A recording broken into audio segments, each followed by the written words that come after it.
Okay, so to get to the miles, right, you have the screen here. You're really going to play with just these two buttons here, right?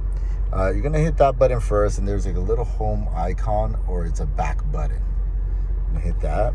It pops up a menu on the top here, and then what you're going to do is use this little touchpad to keep going till you get to trip.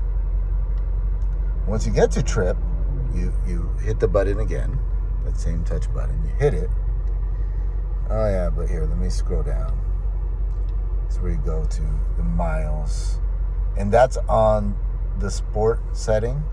The one that most people have here, and I'll show you. Let me go to, scroll back. Let's go to design. Yours is probably in the classic design.